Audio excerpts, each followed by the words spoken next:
Почитувани гледачи, добра вечер. Вие сте со анализата на 24 вести, која повторно ќе ја гледате во еден поинаков формат. Ќе гледате емисија посветена на потрагата по вистинските вредности на општеството. Емисија која повторно ќе се обиде во јавноста да го изнесе очајничкиот апел на позитивниот квалитет на сметка на владењето на просечното сивило. 24 вести во изминатиот период започна еден нов тренд, а тоа е проектот со работен наслов Мозуците на Македонија. Во првата емисија беше представен неврологот професорот Методи Чепреганов, македонски, но и светски авторитет во областа на епилептологијата. Сега ќе се посветиме на една многу попрозаечна, но и пофантастична област, која за жал е во изумирање, нападната од трендовите на модерното живење. Во ова издание ќе зборуваме за поезијата, а ќе представиме еден од најголемите македонски живи писатели, член на Македонската академија на науките и уметностите, Радован Павловски. Но ова нема да биде вообичаен разговор посветен на поезијата и нејзиното значење. Со академикот Павловски разглобивме актуелни значајности кои во сегашната констелација на односите се уште се сметаат за табу теми. Разговаравме за тоа дали во Македонија има слобода, дали слободата дошла со осамостојувањето, за антиквизацијата и употребата, или подобро речено злоупотребата на историјата. Останете со нас. За Радован Павловски пеењето е наполно ангажирање, действување, одговорност и согорување во творештвото, претворањето на темнина во светлина, искуство и чувство, смисла на живеењето, убавина. Како поинаку да се почне текст посветен на човек кој има напишано 20 книги со поезија, преведени на 50 јазици, освен со рецензија на неговото творештво, напишана од друг автор. Роден 6 години пред почетокот на Втората светска војна во Ниш, израснат во Гостиварско, во долината на Железна река, предел кој станал негова животна инспирација, Радован Павловски првата песна ја напишал на 15 години, што било почеток на 60 години творештво. Алатката на поезијата била во мене и има едно време што само мене на увото ми пее, значи тоа е моето индивидуално време, значи на едно дете кое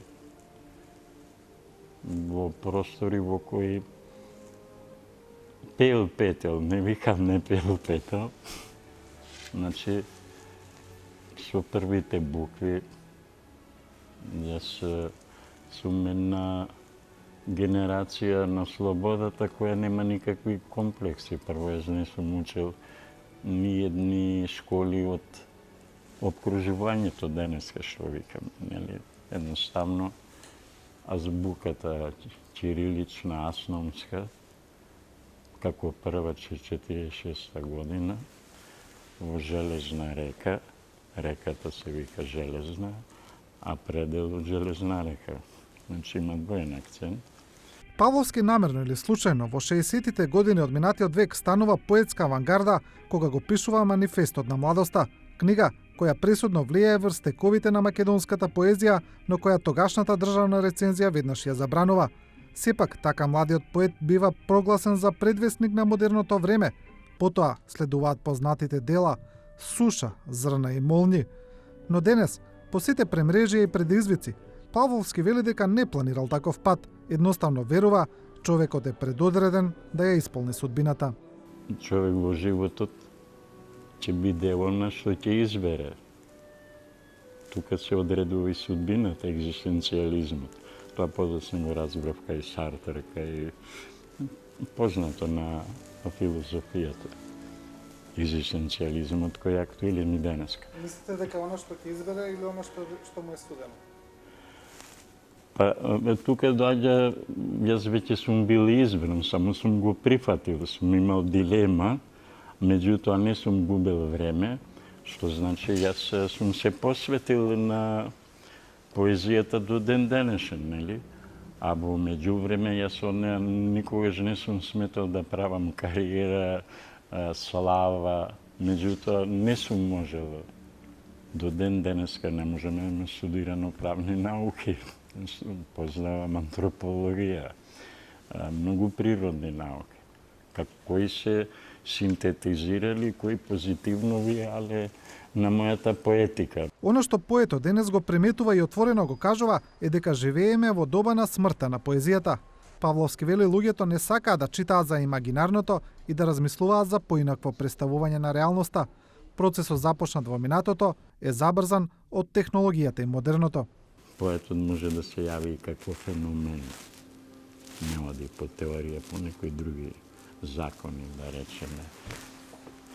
Не се потребно објаснува. Тоа е, се вика мојата звезда, значи тие се тука, само денеска нема потреба од поезија, времето, како да е дојден крај на поезијата, на историјата и времето, ама нема замена ништо. Денеска се поважни се тие технолошки залагалки, како да се изразам. Да, меѓутоа, што вика народ, што минало знаеме, што ќе дојде не знаеме, ама ќе го истрпиме. Искуството да се родиш во една држава, да доживееш промена на 3 политички системи, е едно од надреалните доживувања на повеќето уметници од земјите во транзицијата. Академикот Павловски детството го поминал во Кралска Југославија, каде вели луѓето во Македонија биле принудени различно да се идентификуваат, различно дали биле под власт на српска, бугарска или грчка војска. Но сведочи, работите се смениле со создавањето на Титовата Југославија. Македонија станува република во состав на новата држава на јужните Словени. Поетите во Македонија за прв пат почнуваат отворено и без страв да пишуваат на својот мајчин македонски јазик. Јас сум живеел и творил на сите југословенски простори, европски, балкански. Па сам еден пример дека јас сум водел грижа индивидуална, лично преку својата поетика, трагично во таа смисла што ние да речеме тоа е една држава во источниот блок, нели?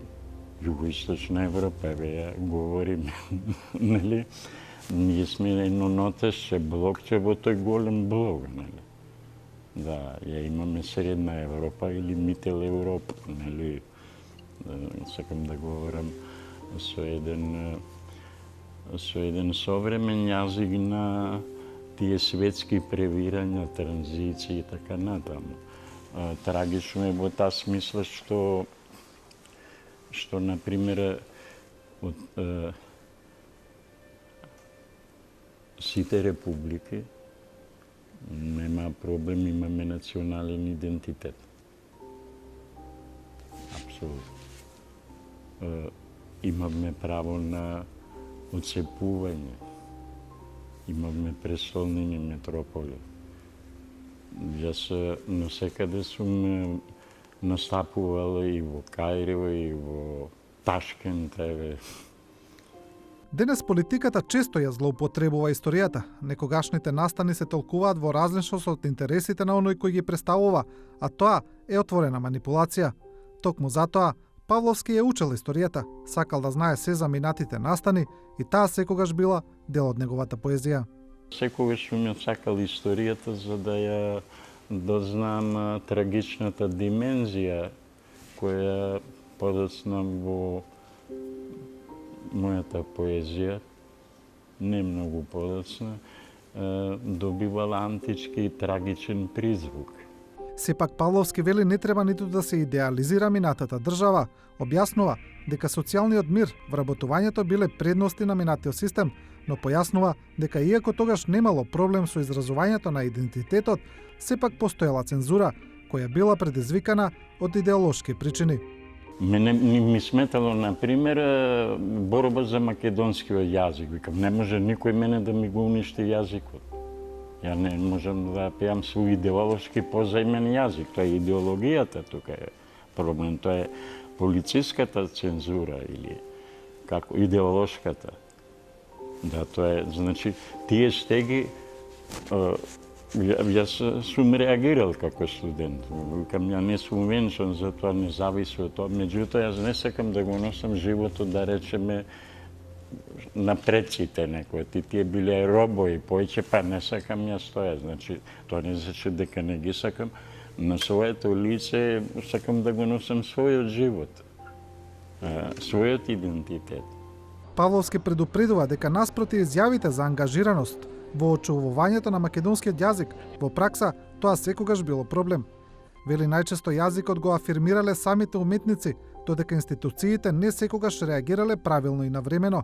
Она што можеби јавноста не го знае е дека и денеска преводите од македонски на другите славјански јазици ода тешко. Јас сум поет, признат со признание одам во Европа како од Југославија, а поет од Македонија, Република Македонија, значи не ми го негира. А сигурно македонскиот јазик немаше афирмација, или ќе го преведат од српски, па ќе рече ово е србин или од хрватски и така натаму. Немаше македонски, како и сега нема. Например, имаше најдобри преводи слависти, да речеме, русите го знаат одлично српско-хрватскиот, хрватско-српскиот. Ако се преведе од македонски на српски, ќе го преведат и на руски и на другите. Мислам, ја знае таа дистинкција, таа разлика. Навреда за секој човек, а камоли писател или поет, е да му се негира постоењето на јазикот, објаснува Павловски. Негирањето на туѓото право на самоидентификација и ништо друго туку варварски изблик на примитивен менталитет за кој немало место во мрачниот среден век, а камоли во 21-виот. Но вистинските поети уште од времето на Хомер се издигнале над малоумните размислувања на политичарите.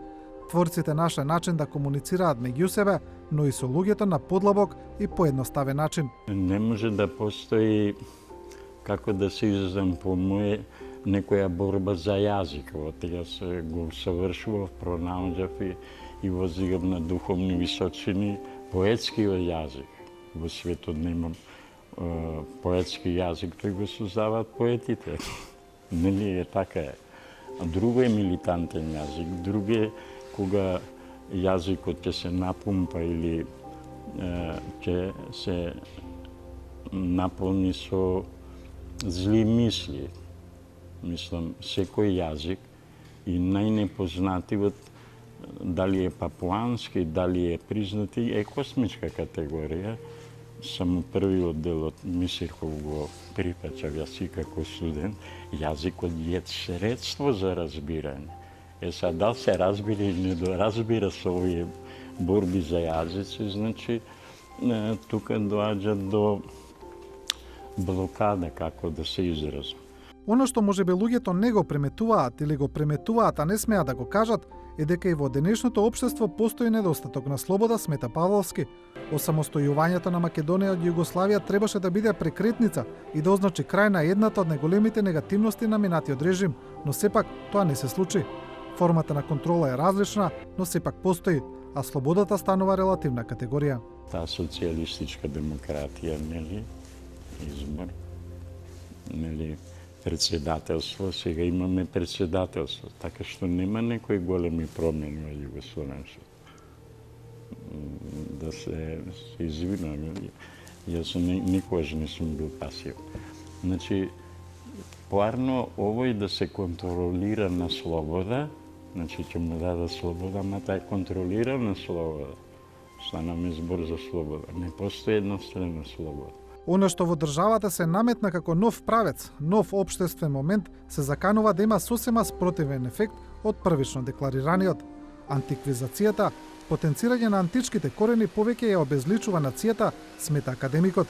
Според Павловски, не може да се инсистира на потекло од народ кој постоел пред 2000 години, па дури и тоа да е така, прашање е зошто некој би се гордел со предци кои биле убици, освојувачи, а денес би биле оценети како злосторници и криминалци. Овој што се фали премногу за со предците и тоа од кое место, од која географска точка, значи ме обврзува јас сега после него дали сум роднина со македонски Александар или Филип. Тоа е фактички обезличување на личноста, значи се уништува идентитетот, идентификацијата, од името на идентификацијата, што ќе... Јас, например, се викам Радован. Сега, кај ја ќе истражувам, да речеме, Не може човек да бира родители, не може да се предизвикува чувство на вина. А штом вас ве не тера чувство на вина, тогаш вие надевајте се на пресија. Имаме примери во светската литература. Многу ми смета тоа потеклото и потеклото е важно за идентитетот. Важно е за криминалци, за злочинци. Например, кој ги има насекаде, не е тука. Сето минато, сите преци не се позитивни. Значи мора да има некој критериум. Но она што станува опасно е ваквите проекти да излезат од контрола. Масовните државно спонзорирани проекти на создавање на заедничка меморија не секогаш имале среќен крај, потсетува академикот. Во најлошите случаи, манипулацијата создавала тоталитарна власт која излегувала од контрола, бидејќи се губеле механизмите со кои граѓаните можеле да ја коригираат. Мене ми смета, например, во тоа вика меморија, колективна меморија. Тоа е смешно. Човек не може да се подпре ако нема индивидуална меморија. Ово нема индивидуална меморија, нели аз вика колективна меморија. Мислам, тоа се симптоми на, како да се изразам, на губење на слободата, на урамниловка, може да се јави ова нова форма обновување, бидејќи има услов на неофашизам. Зашто мислите? Па се организира масата, например. Социјални проблеми има. Значи е критична маса, кризна маса. А тоа се елементи, само треба некој што ќе водач или лидер, шеф, за да тргне. Значи, ние имаме примери во минатото. Сега, како јас да барам, да речеме, својот предок да ми биде идол, а јас својот предок, да речеме, не го знам многу. Го знам, мислам, родовски, крвно, по крв, нели? Јас не гледам, јас не сум се изјаснувал во животот преку творештвото и преку работата, јас сум живеел од работа. Обидите за создавање на историја со градење на монументални споменици не само што заличуваат на идолопоклонство, туку покажуваат и искомплексирана фрустрација која не може да биде добра за ниеден народ. Не може со материјалното да се создаде лажна историја и таа да се прикаже како своја, додава академикот. Тоа е символ на една невидена на историски планова фрустрација. Не можеме ние тие празнини да ги пополниме со едно, да речеме, да го материализираме. Например, јас реков во почетокот дека моето изразно средство се содржи зборот. Тука е идентитет. Зборот е збор. Не е проблем обраќањето кон делото на Александар Македонски, бидејќи тој е еден од ретките поети кој пишувал за него, вели Павловски. Но зачуден е зошто некој во земјава се обидува да застане против целокупната светска наука, која Александровата цивилизација ја класифицира како гранка на античкиот еленизам. Тука повторно се создава историска манипулација, а манипулациите никогаш не донеле добро ни на еден народ. Друго е мојата песна, да речеме, за покойно на Александар Македонски во цивилизациите. Значи, јас сум кажал, тоа најдобро. И дека е врвот на елинизмот. Тоа е глобално движење. Дека ово е македонски, од таа македонска земја, дали е тоа, од тоа ги знаеме каде. Ама во таа земја не живеат само македонци, живеат и други, нели? Друго е општественото уредување. Значи, сум ги разгледувал за да одредам коренот на емоција и мисла. Значи, мора да се познава историјата многу добро и факторот време. Александар, вели Павловски, е многу подраматична фигура од кукла која треба да служи за политиканство. неговиот тоби за освојување на целиот свет, но и реформата на религијата и наметнувањето на монотеизмот се дела кои го прават една од најуникатните појави во познатата историја на човештвото.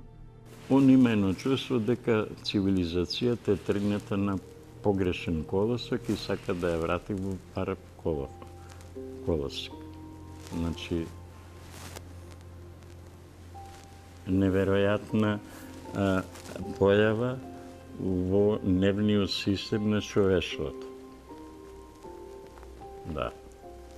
Прво тој страда од македонците, да речеме, мислам пак дали е тоа во Самарканд, дали е во Ташкент.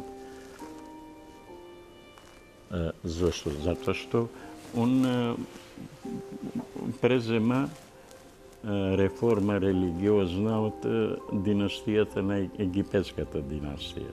Нели, оди во Сива, во либиска египетската пустина, бара изим дозвола дали јас сум роден да владам. Амон-Ра е монотеист, реформатор на религијата. Завршува многу млад. Иако делото на Александар често се идеализира, сепак луѓето некогаш и треба да се сетат дека се работи за освојувач чиј пат бил прекриен со крв и смрт. Исто така, цената која ја платил големиот освојувач била краткотраен и насилен живот, кој завршил онака како што Александар е живеел. А патиштата на цивилизациите се крвави, фактички. Да, без илузија. И тој голем сон на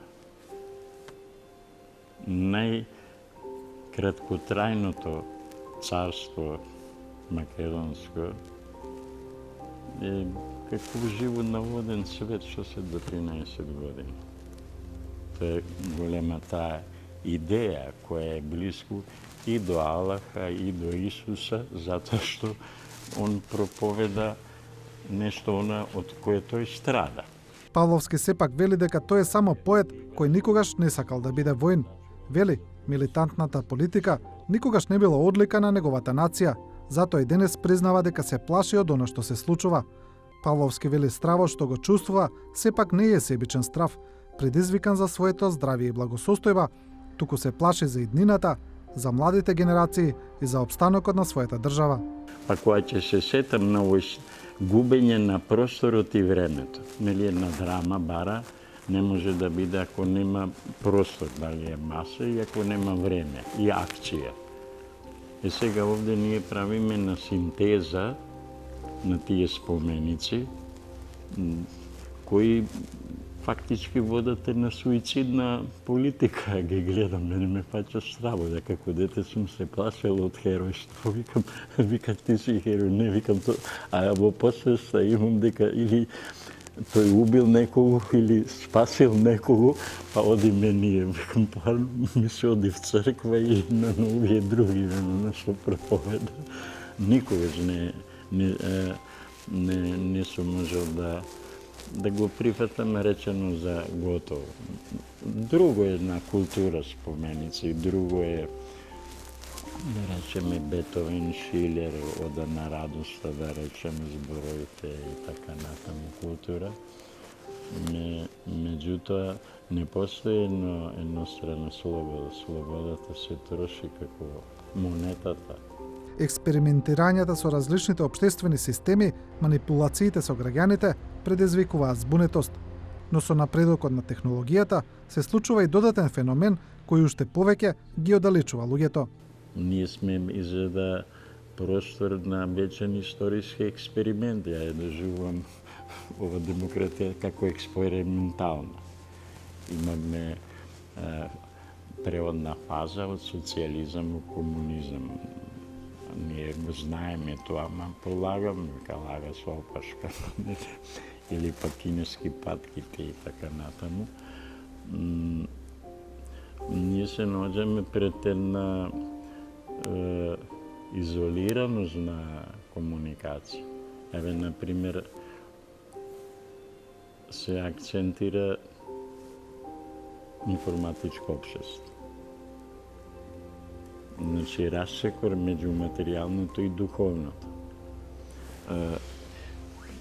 се развива една голема себичност и губење на темелите, подлогата на вертикалата духовна, оно што дава идентитет и што дава препознавање за комуникација, за размена на метаболизам, на една култура, ако нема со друга комуницирање, во како она ќе се исуши, она ќе стане како кафе браво, да речем. Не знам, malo асоцирам, или Apple пакува. Друго, се блокира проекцијата. Кога нема човек каде доди назад, ќе бара по пречите. Кој знае каде води. Тоа е бегство од себе. Тоа е еден социолошки проблем и губење на перспективата. И изолирање на комуникацијата. Кога се нема стратегија за развој, државна политика за напредок и гледање кон иднината, се создава простор за ерозија на вредностите. Уште пострашно е кога општеството целосно ги губи стандардите за тоа кој треба да биде на која позиција, кој што треба да работи, со еден збор кога не постои систем на вредности, туку систем за зачувување на власта по секоја цена. Мене лично мислам, јас секоја сум давала поддршка како на себе, а то самиот себе кога сум се јавувал, така исто е незагрозена таа највитална, најкреативна генерација. Да, тоа е, тука е, мислам, проблем. Како ќе може да развие, например, една креативност, дали во дипломатија, дали во време на технологија е речен. Истиот однос кој се практикува во целото општество се проектира и во културата. Дури и писателите и уметниците се ставени во служба на политиката. Тогаш талентот и умешноста стануваат неважни, а употребната вредност се мери според степеност на послушност, а еве што станува со вистинските вредности. Не се препознаваат инцидентно по потреба, може би повеќе. Например, ако општеството, власта која е на власт, нели? Не постои власт која не е на власт. Ако има потреба од еден вид поети, еден вид култура, еден вид културна програма, се ќе даде. Павловски не може да биде обвинет дека не се обидел да го подобри системот. Вели самиот се обидел да придонесе за развојот на културата, но огорчен од оно со што се сретнал, бргу кажал збогом на лицемерието и дволичните ставови. Ние бараме модел, културен модел. Тоа мене ми сметало. Јас сум бил и едно кратко време, па се откажав советник во Министерството за култура. Значи, демокрација да кажеш не можам се да прифатам. Не можам ја да се негирам заради некои краткорочни цели, програми, така. Павловски е среќен што во 2006 година станал член на Македонската академија на науките и уметностите. Така вели дошол во друштвото на најголемите поети на современата Македонија. Вели неговото и нивните дела се добра гаранција дека ќе останат запаметени. На 10. мај 2006 година јас сум избран за член на Македонската академија на науките и уметностите. Не гледам никаква друга причина, освен ова што во емисијата делумно се изразиме. Виновна е за тоа мојата животно дело, остварено уметнички и презентирано во светот, значи во областта на уметностите. Да. Инаку на тој начин уште подлабоко се втемелува преку моето дело, творештво, уште подлабоко се втемелува Македонската академија на науките и уметностите. Значи, тоа не ми е чест, тоа ми е гордост едноставно. Тоа се да работи кои не се материјално врзани. Јас сум роден без молитва, без поплаки, а би требало многу да се поплашувам, не е во мојата природа, цел живот. Значи, од другите области, моите колеги, јас ги доживувам и овде простори и Анте Поповски, и Гане Тодоровски и другите. Тие се живи во делото, во тоа се состои безсмртност. Инаку сме многу некогаш кревки и неотпорни на сите овие животни луѓе што доаѓаат. Она од што новинарот секогаш се изненадува е кога соговорникот ќе му соопшти шокантна вест, а секогаш е шокантно да се дознае дека еден од најголемите живи македонски писатели, човек кој 60 години е најголем амбасадор на македонскиот јазик, денес нема каде да живее. Академикот Павловски скромно вели дека бара стан под наем, иако признава дека веќе не живее во стариот. За вашата станбена состојба, вие сега каде живеете? Како ви е решено тоа? Сега живеам во себе, не е решено и пон сум со гневи. Јас сум едноставно не знам што да правам, да ви кажам. Зошто? Има там. Па неиздржливо е, немам 30 години, плаќам чирија многу. Гордоста не му дава на Павловски да каже зошто нема стан. Не сака да ги спомне ни властите и нивниот однос. Само револтирано одговара дека наместо страв за еднината заслужува мирна пензија. Сепак, како врв на лицемерието, академикот ја посочува новогодишната честитка од кабинетот на председателот Иванов. Не може ме револтира, ме изфрлава так, тоа Радован не го заслужува. Таков однос побратен. Добив честитка од председателот на државата и честитам среќна нова година во вашиот топол дом. Иронија, цинизам еден. Ужас. Да. Она што на крајот не изненади е сепак овој став на Радован Павловски, човек кој е соочен со проблемот на преживување, не го крие оптимизмот. Многу сум во живот и во голем живот. Тоа е непредвидливо е, мислам, и многу се чувствувам среќен. Мислам, е мало парадоксално, затоа што животот не се движи така математички 2 и 2 и не знам, тогаш роден, тогаш починал, значи животот, уметноста е нешто повеќе од тоа. Повеќе од тоа и во срцето како двигател на нашиот живот под кожата, сушност е таа сила на љубовта. Сите уметности се облици на љубовта. Го оставаме големиот поет и писател во неговиот кабинет, на местото каде и би очекувале да биде, во Македонската академија на науките и уметностите. Онаму каде би сакале да беше снимен во неговиот дом, не го снимивме, бидејќи огништето засега го нема. Па доколку институциите мисла дека Павловски не заслужува подобро, тогаш 24 вести го остава во добро здравје, завиден ум и желба другата година повторно да го сними во свој дом. За Радован Павловски, пеењето е наполно ангажирање, действување, одговорност и согорување во творештвото.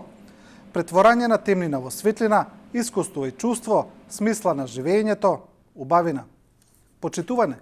Прашање е колку општеството, во кој главен критериум за напредок не се знаењата и вештините, туку богатството и партиската припадност, може да донесе благосостојба за идните генерации. Многу често како главни виновници за немањето перспектива обвинуваме некој друг, но дали е време да се погледнеме во огледало и да размислиме за тоа во кој правец се движиме. Со Радован Павловски, 24 вести продолжи да трага по мозоците на Македонија, луѓето кои заслужуваат да се слуша нивниот глас, за разлика од оние кои ги слушаме секој ден. Ние нема да се откажеме од прикажувањето на вистинските вредности, а вие понатаму останете со програмата на 24 вести.